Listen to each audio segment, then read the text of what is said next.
Medford area school district, cross-country coach. I'm on the panel because last year our girls won the whole thing, and this year our girls took fourth. Sorry I can't be there, but with the impending snowmageddon, I wasn't going to do a 7-hour plus round trip through possibly really bad weather. So, and my kids also had hockey all weekend, so we're a hockey family. And I'm Sherry Meyer. I am the assistant cross-country coach at the Medford Area Senior High School. Thanks for inviting us, and again, sorry we couldn't attend. And preceding us, and you saw pictures of our team, and I'll throw a couple pictures probably on the end of this when we're done, just so you know that those are team photos from this last season, and our championship season last year. So we're just going to go through the topics here. Team culture, so how do we do team chemistry, culture, identity? I know last year at the workshop, I don't remember who it was talking about just fun games with the kids, and we ended up doing that this year. I called it Team Challenge, and it ended up being about every other week, and we had a bubble gum blowing competition. That was fun. My favorite though was we had them in groups and partners, and one kid was blindfolded, and we put, was it a tennis ball or something? I think it was a tennis ball out in the grass, and spun the kid around who was blindfolded, and his partner, through only talking, had to tell them where to go to get the tennis ball. So it was a big like trust exercise. Oh my gosh, that was hilarious. The kids were laughing so hard. But then just from day one, we always talk about we're the cross-country family. I know when kids have done things that we don't like, I know I've gone up to kids and I say, we don't do that. We don't do that here. We don't do that with our program. And a lot of times you don't have to, because the upperclassmen have said, I've seen upperclassmen pull kids aside and say, we don't do that. You know, you might do that in other sports, we don't do that here. So respecting each other, and if you just catch them early, usually it works pretty well. But I would say we're pretty fun. We do a lot of fun things. Cook for the kids a few times during the season, so a lot of fun stuff. Anything jump out at you right away? Well, we, at the beginning, I know at the end of our summer running, we do a fun cabin lake day, which is always a lot of fun. The kids get to try water skiing or tubing. We do tubing and a cookout. And they've done fishing, kayaking. Yep, I fell out of a kayak one year. That gets some play yet, still now. And actually, in the last couple of years, we've had middle school runners show up. It just ends up being a big cross-country party in the summer. And luckily, we've had really good weather. So, really hot as heck that day. That's what we do. Second one, student athletes important but can be challenging. Does our program have captains? I would say no. No. No, we did. The captains were a thing when I first started, and they just kind of went away. And part of that's because you would say a captain, I guess, should have more responsibility, but we hold everybody to the same standard. So you have kids that rise to the occasion and kids that take the leadership role, but we don't give anybody the C. You know, it's just everybody's doing their own thing, pulling together. So yeah, we don't do captains. So we got successful season, healthy team atmosphere. We just talked about all that. What advice would we give a coach building a program from the ground up? I'd say get to know your kids. Yeah, I agree. I think that we kind of talk a lot about each athlete has their own strengths, and early on we try to teach them, find their strengths and use them. Put their team first, their teammates, and then themselves, that kind of a strategy. And we talk to any kid that's in a sport. I always say, what are you doing in the fall? And they're like, I'm going to play football, or I'm going to do soccer, or I'm going to do blah, blah. Great, you're in a sport, awesome. And the kid that's not doing a sport, I'm like, well, think about cross country. And I always get, I'm not a good runner. I'm like, yet. You're not a good runner yet. We'll get you there. I don't run. And I'm like, yet. We can do it. And every year we get kids that, from the beginning of the season to the end of the season, take off 3, 4, 5, 6 minutes. One of my favorites is we had a senior, awesome guy, but he had one speed, and he had never finished a race under 30 minutes. And his goal senior year was to try to break 30. Well, he broke 30, and then he broke 29. And we had talked to him about, you should run half marathons and stuff. Because long run day was his day. Like, everybody else slowed down kind of to his pace, but he could stick with them because they were doing, so many more miles. And he eventually did a half marathon. He came back to practice. I don't know if we were, and he's like, I got my finisher's medal, half marathon. He was so excited. So stuff like that, just fun atmosphere, getting the kids together, finding out what their strengths are. I mean, you find out who's an awesome hill runner. You find out who's got that kick to the end. We had one kid that it was serious when he was going to start kicking for the finish line because he took his glasses off. When the glasses came off, it was like Superman opening the shirt. You could see the S. He meant business.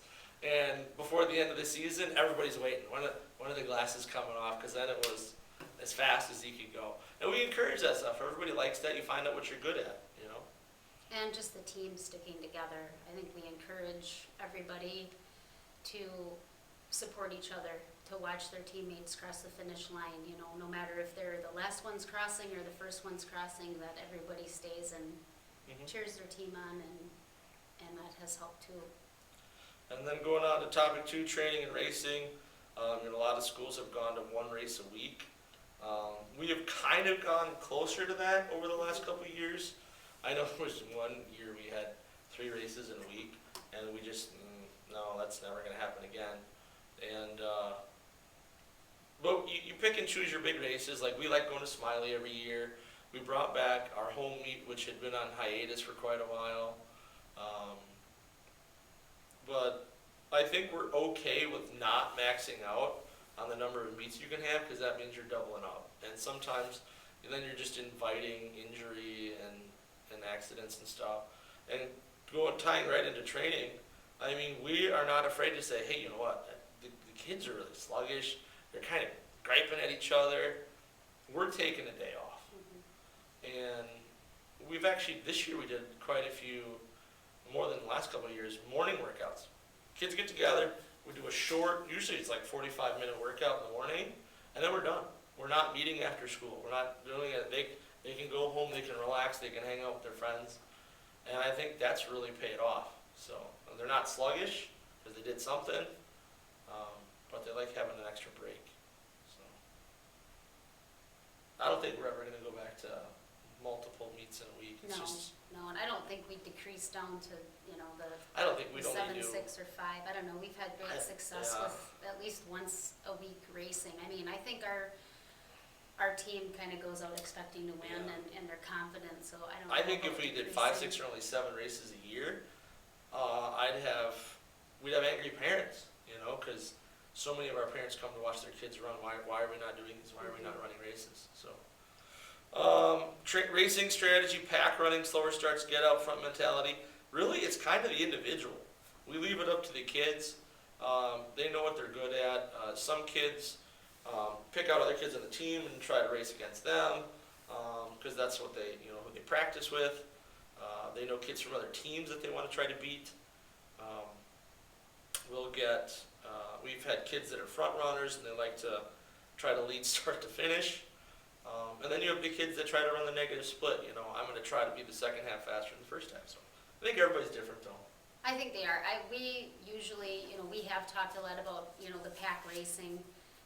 This year, when we started coaching it, it seemed that the boys and the girls kind of packed up, but then they'd stay in that race pace. So we had to talk about the fact that, yes, we're talking about pack up, but pack up with your lead female or your lead male teammate. So it doesn't mean running a pack at a certain pace. It means push yourself. We had a problem. Like, you'd have your second or third fastest kid pack up with like the 9th fastest kid on your team, and that's helping the kid at 9th, but it's really not helping your more elite kid really push it. So we had to get on it for that. It says, what are some specific workout favorites that we do for foundation training for early season?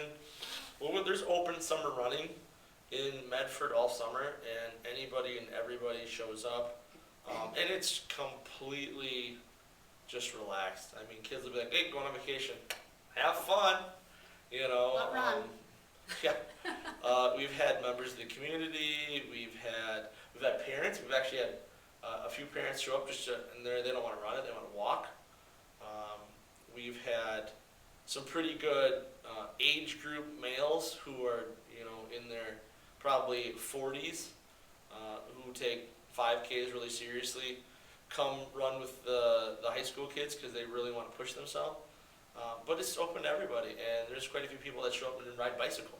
So, like we said, it's anybody, everybody. I mean, I've shown up with my kids, whatever, it's fine. And we work on mostly endurance early summer, and then Yeah. start adding our speed and hills. Yeah, and it's just like, what do you feel comfortable doing? You know where you are. Has your first month since school got over, have you been on the Netflix training plan? So cookies and couch. We work on a lot of stretching. I would say nobody gets to leave until Coach Meyer knows that they've stretched. I would say that's been probably one of the greatest improvements over the last couple of years is just the dedication to stretching. We stretch before everybody starts, and then everybody does a cool down stretching session before you can leave.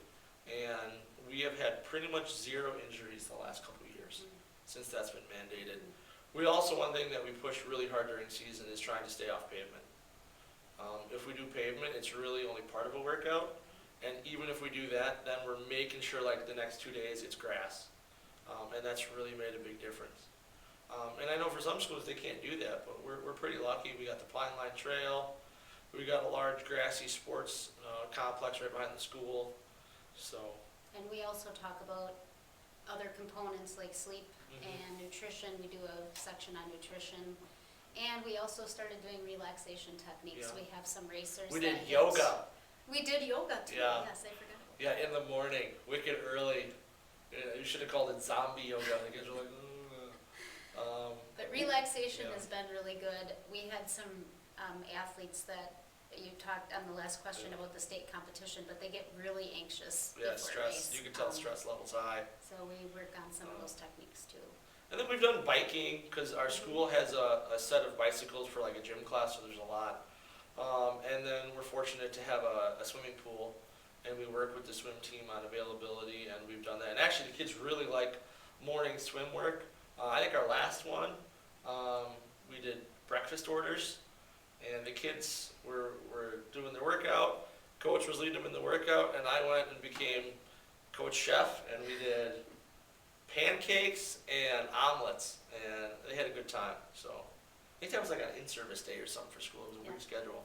That was fun. Topic 3 is my favorite, the secret sauce. Probably guacamole, but what is the secret sauce? Is it hot? No. I don't know. I think it's just we have fun. We do fun stuff. We don't take ourselves too serious. We readily call ourselves the weird kids that run. Yeah, we have a good time. I think the secret sauce is, well, it's yes and great. Yeah, we that's the started mantra. Yes and Great about Yeah. 4 years ago. The kids used to come to practice How and far are you'd we be like, running? how are you doing? Ugh. I was tired. I'm Coach, tired." it's raining. Yeah, it's raining. We're not gonna practice. I'm cold. And then I'd say, are you ready to run? And they'd be like, Like, "Ugh." so then it we turned in decided yes and great. Yep. The only Everything's 2 yes words and they great. could say was yes and great. So So that really turned the mental. it's funny when you'll get like a freshman that's like, man, it's raining hard. You guys excited about running in the rain? And then all the upperclassmen, like, yep, yes, great, this will be awesome. Yes and great. And I remember the real turning point was that it was probably 2 years ago, right after we started that. It was cold. It was the first cold day. It was raining, and the wind was coming in sideways, and it was brutal. And you can yes and grade it all day, but everybody's turning purple. And when we're done, the girls' team got together and took a group picture where they're just soaked and shivering. It looks like a form of torture. But they're taking this team picture because they were so proud. We ran in this. Like the caption was, we beat the weather or something. Right. So, and then it's turned into, will we run in snow? Will we have a practice where there's snow? Will we have a meet where there's snow? Because they wanna do that. So. And I think number 2 is getting them outside of their comfort zone is part of the secret sauce. If you can get the athletes outside of their comfort zone, running hills or speed work, Yeah. you've really gained a heap of momentum. And a lot of that'll come in when we're doing workouts where we're taking times and we're giving them a goal time that we know is going to be challenging for them, or a workout that's going to be challenging for them, and you're having your different tiers of kids push each other and push each other, and it works out really good. Because kids know, where they are on race day and then where they are in practice, and you can tell if a kid's dogging it. And we have so many kids that are just, I get like 3 or 4 pop into my head right away that they might not be your fastest kid, but they're the one out there cheering on their teammate. Come on, one more lap, we're almost done, let's keep going. Oh, let's pick it up to the finish. So, there's a lot of times where we don't really have to coach, we just stand there with the timer, and they're doing it, so. And I think number 3 is, we talk a lot about the rearview mirror. Have a short-term memory about things, because some of the athletes, they'll have a bad race, or, they feel fatigued, or this happened, and it's kind of like, just put it behind you and move forward. And I think we coach a lot that way. Yeah. The finish line's ahead of you, not behind you, so just move on and just have fun with it. have fun. And for coaching, steal as much from everybody else as you can. Like we did the team challenges, I took that from the clinic last year. One thing that we do every year that kids like is spaghetti dinners, where generally, if you can, you run to a person's house, they feed the kid pasta, the whole team. A lot of times it's been the person lives far away, so we have a workout and then we drive there. But I stole that from Colby. That's what Colby did. So Brian Gron, you'll remember those. We did spaghetti runs. You'd run to somebody's house, they'd cook you pasta. Thankfully, you didn't have to run back to school. But that was stolen from the Colby cross-country program. They like food. Yeah, cross-country kids like to eat, so. All right, we're gonna be stuck in central Wisconsin this weekend. Hopefully you guys are safe down there. If you have questions or anything specific, just feel free to shoot me an email. Obviously Brian and everybody's got my info, so if you have any questions of us, just please let us know. Again, thank you for asking us, and here's to another successful 2020 season for everybody. All right, thanks guys.